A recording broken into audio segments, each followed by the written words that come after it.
بسم اللہ الرحمن الرحیم۔ السلام علیکم۔ الجابر یوٹیوب چینل کی طرف سے خوش آمدید۔ آج کی ویڈیو میں ہم آپ کو ایک بڑھیا کا قرآن سے عشق کا واقعہ بتائیں گے۔ اس سے پہلے ایک چھوٹی سی درخواست، ہماری ویڈیو پسند آئے تو لائک کریں، شیئر کریں اور ہمارے چینل کو سبسکرائب کرنا نہ بھولیے۔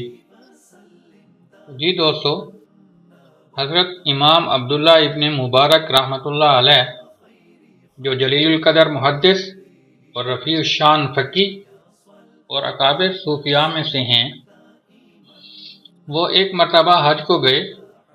حج کے بعد کسی جگہ جا رہے تھے۔ راستے میں ایک جگہ محسوس ہوا کہ کوئی چیز کپڑے میں لپٹی ہوئی ہے۔ قریب جا کر دیکھا تو محسوس ہوا کہ کوئی انسان ہے۔ انہوں نے سلام کیا تو اس کپڑے کے اندر سے ایک بوڑھی عورت نے جواب دیا۔ امام ابن مبارک نے اس سے مختلف سوالات کیے تو آپ کی حیرت کی انتہا نہ رہی جب اس نے ہر سوال کے جواب میں قرآن کی آیات پڑھی جن سے ان سوالات کا جواب نکلتا تھا۔ واقعہ تو بہت تفصیلی اور لمبا ہے، لیکن یہاں چند سوالات اور ان کے جوابات جو ان دونوں کے مابین ہوئے تھے وہ بتائے جاتے ہیں۔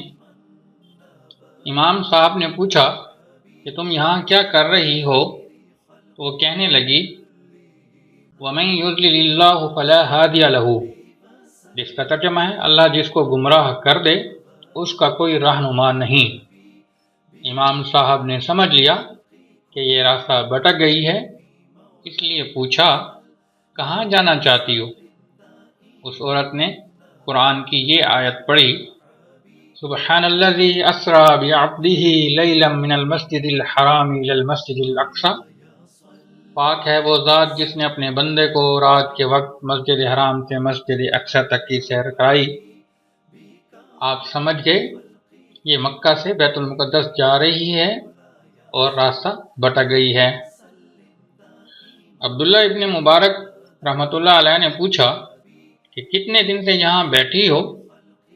کہنے لگی، ثلاثہ لیال سویہ، پورے 3 راتوں سے۔ آپ نے پوچھا کیا کھاؤ گی؟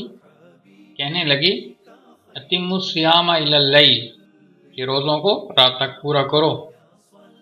حضرت ابن مبارک رضی اللہ تعالیٰ عنہ فرماتے ہیں، جب میں اس کو اس کے گھر چھوڑنے کے لیے جانے لگا تو راستہ میں ترنم سے شعر پڑھنے لگا تو اس بڑھیا نے کہا، فَاقْرَؤُوا مَا تَيَسَّرَ مِنَ الْقُرْآنِ، قرآن میں سے جو ہو سکے پڑھو۔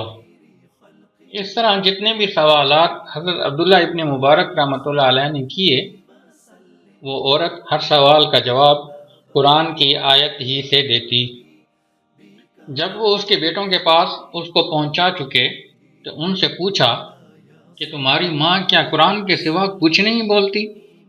تو اس کے بیٹوں نے بتایا، ہماری ماں نے عہد کیا ہے کہ قرآن کے سوا کچھ نہیں بولوں گی، اور یہی حالت ان کی 40 سال سے ہے۔